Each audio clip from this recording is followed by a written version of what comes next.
All right. So I had COVID-19 in October, mid-October. And it started off with me not being able to breathe at night.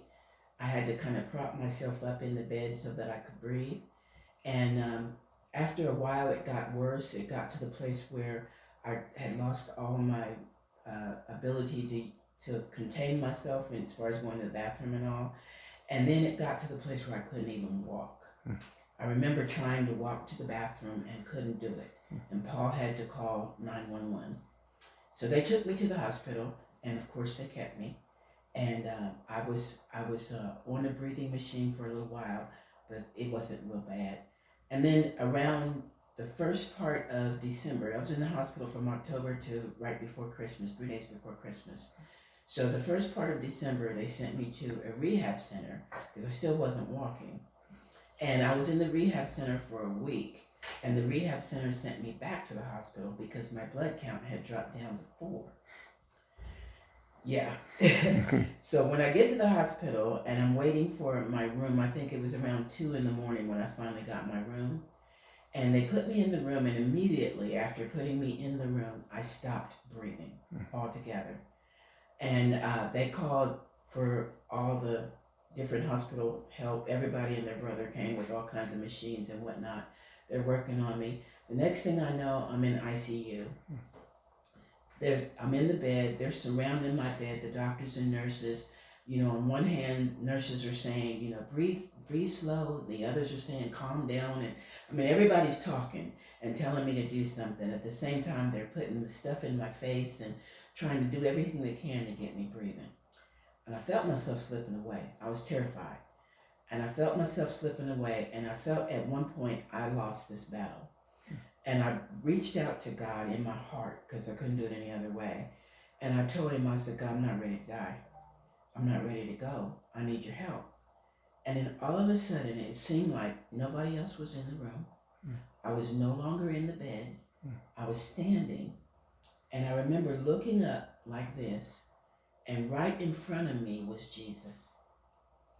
He reached his arms out to me like this. And I put my hands in his hands.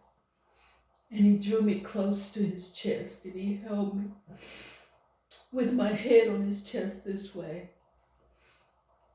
And I felt his love. And he kept telling me, I've got you. Slow and easy, he said. Breathe slow and easy. And when he said it, I was able to breathe. I couldn't do it when the nurses said it. But when he said it, I was able to breathe. And I felt his love like nothing I've ever felt in my entire life. It's the love I've been looking for forever. And it was right there. I don't know how long we were in this place. It felt like hours, but I don't know how long it really was. But when I finally came back to the room, I was in the bed and the doctors and nurses were all still there screaming and hollering and putting stuff in my face and on my body. And all of a sudden I'm breathing. And I looked beyond the doctors and the nurses and there was Jesus. He never left me. He was still standing there. I was in ICU for a week, 7 days. He was there the whole time. Nobody saw him but me, but he never left my side. And every time I couldn't breathe, he would tell me, slow and steady, I got you. And I kept hearing the chorus to the song. I don't know the name of the song, but the chorus part says, I will never desert you. I'll stand by you. And he kept telling me that over and over and over again. And even to this day, he still tells me that. I wake up in the morning and I hear it. Sometimes I have to find the song on YouTube just to hear it, you know.